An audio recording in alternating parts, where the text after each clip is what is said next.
Remember when sneakers, well, they were just things that you wear, I don't know, for basketball or walking or running? Now, sneakers are a fashion statement unto themselves. People line up around the block to snag the latest releases. Sometimes they never come out of the box, and they cost big money. So what changed? Well, Today Show anchor Craig Melvin took a trip to Atlanta to find out.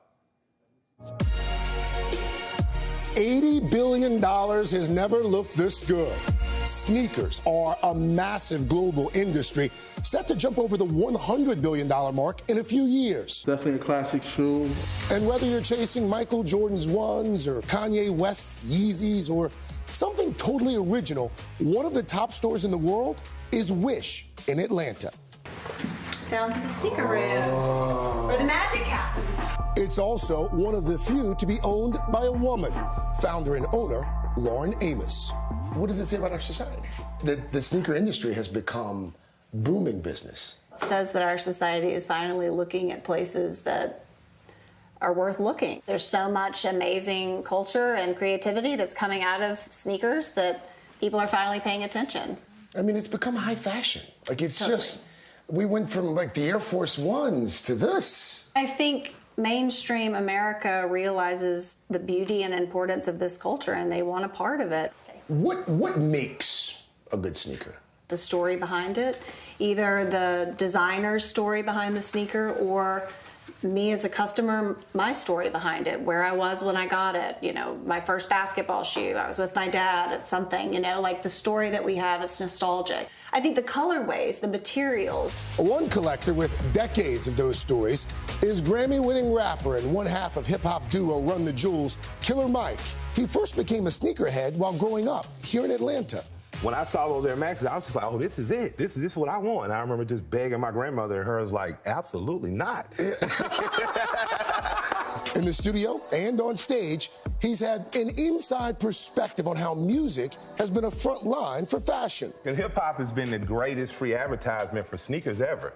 Hip-hop has been what has pushed sneaker culture, streetwear culture, and I would say fashion in particular. In terms of rap, you always want to one-up, you always want to style, you always want your swagger, and I think it just went hand in hand. The man that may be most responsible for taking the sneaker from shoe to status symbol is Michael Jordan. Nearly 4 decades after debuting on the hardwood of Chicago, his namesake shoes remain constant top sellers. Does MJ have a favorite shoe? It's like me asking which one of my kids are my favorite kids. If I had to pick a favorite shoe, I would say the 11s was the shoe that I think took it from the basketball court to the fashion world. When Boyz II Men wore the 11s at the Grammys with a tuxedo, that's where I think we crossed over. The more recent jump in sales is driven in part by women, now gaining equality and a voice in the industry. When they had men designing for women, men thought, well, we'll just make it small and pink and purple, and that's what girls like. And so finally, I think women came in and started designing, bringing up new silhouettes, new stories. There was just more to offer us, and the demand was there. And while the convenience of online shopping has grown, Lauren says the community a sneaker store creates is more vital than ever. Brick and mortar is even more important every day because it's a place for people to come a community, to have conversations, to, you know, collaborate together. You come here, you get inspired, you meet other people, and then they go out and they create. A connection that can benefit both the collector and those around them. What is sneaker culture to Killer Mike?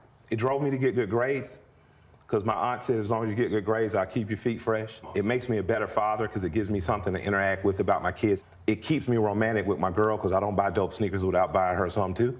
It has connected me to a brilliant tapestry of people. It's just like hip hop. It just brought me together with other people who were into this weird little nerdy thing that blew up. I stay in communities that are not like mine, associated with people who are not like me, and that's the way you grow, individual relationships with people who are not like you. Shepard Smith here. Thanks for watching CNBC on YouTube.